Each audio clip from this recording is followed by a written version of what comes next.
امروز در پایتخت مملکت اجلاس نهم مجلس وکیلان خلق شهر دوشنبه دعوت ششم با رهبری رئیس مجلس وکیلان خلق شهر دوشنبه محترم رستم امامعلی دایر گردید. در کار اجلاسیه رئیس شهر دوشنبه، معاون یکم، معاونان، رهبری دستگاه رئیس شهر، راهبران واحدهای ساختاری دستگاه، رئیسان ناحیه‌های شهر، سرداران مقامات حفظی حقوق، ساختارهای محلی مقامات مرکزی حاکمیت اجراییه و نمایندگان وسایط اخبار عامه اشتراک داشتند. پس از انتخاب کاتبات، هیئت تحریریه و رگلامنت کار اجلاسیه، وکیلان روزنامه کار آن را تصدیق نمودند که با آن 4 مسئله از جمله درباره رفت اجرای برنامه دولتی مجموعی رشد تربیه و معرفت اکولوژی اهالی جمهوری تاجیکستان برای سالهای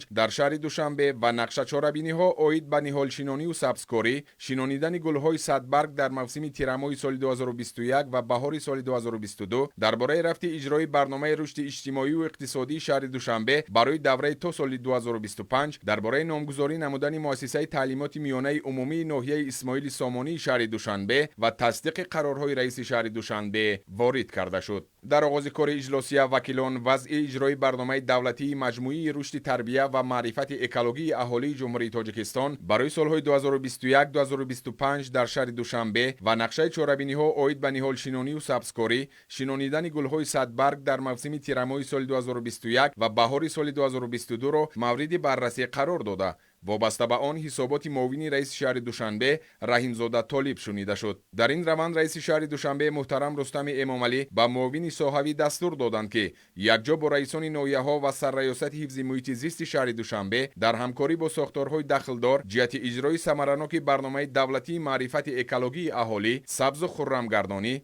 سری وقت کشانیدن پرتاب‌ها، تازه و آزاده نگاه داشتن محیط زیست، نگاهوبینی درختان شینانیده شده، پیشگیری بریدن درخت‌ها و گلزارکنی تدبیرها اندیشیده در شهرک و محله ها و مؤسسه های تعلیمی صحبت و واخری ها برگزار نموده سالمگردانی محیط زیست و ترغیب دانش‌های اکولوژی پیوسته چاره‌بینی ها و برنامه تلویزیونی اجتماعی را راه اندازی نمایند. وکیلان در ادامه جریان اجرای برنامه رشد اجتماعی و اقتصادی شهر دوشنبه برای دوره تا سال 2025 را مورد بررسی قرار داده وابسته به آن معاون رئیس شهر دوشنبه گورزاده امید حسابات داد. رئیس شهر دوشنبه محترم رستم امامعلی سپارش دادند که معاون یکم و معاونان رئیس شهر دوشنبه یکجا با رئیسان ناحیه‌های پایتخت در همکاری با ساختارهای دخلدار با مقصد تامین باصفت و سری وقتی اجرای برنامه قبول شده تدبیرهای ضروری اندیشیده جریان آن را منتظم تحت مانیتورینگ قرار داده جهت جلب بیشتر سرمایه برای عملی نمودن برنامه، وسعت بخشیدن کارها در ساحه معماری و شهرسازی و ساختمان، خدمت‌رسانی‌های کمونالی شهر دوشنبه، آب و کاریزی، اینچنین از نوسازی راه‌ها در دایره نقشه چاره‌بینی‌های برنامه تدبیرهای عملی اندیشند. همچنین ذکر گردید که بهر رشد سرمایه انسانی از جمله معارف و علم، سالمی و تندرستی و حفظ اجتماعی چاره‌جویی نموده جهت بنیاد مؤسسه‌های تعلیمی تا مکتبی و تندرستی با جلب صاحبکاران وطنی و خارجی در سال جاری چاره‌های تأخیرناپذیر اندیشیده با اینوبت امکانیت‌ها و جلب سرمایه‌گذاران خارجی بهر بلند برداشتن رقابتناکی بخش خصوصی تدبیرهای مقصدناک اندیشند.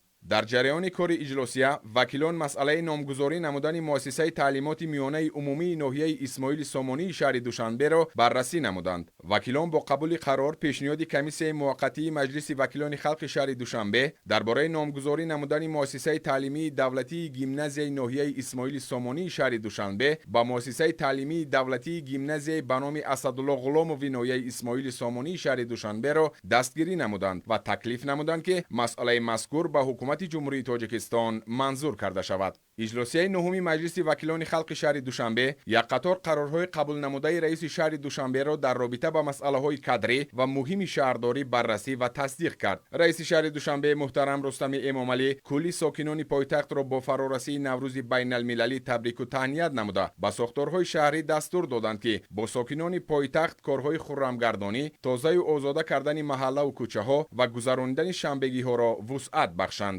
با همین اجلاسیه نهم مجلس وکیلان خلق شهر دوشنبه دعوت ششم کار خود را انجام داد.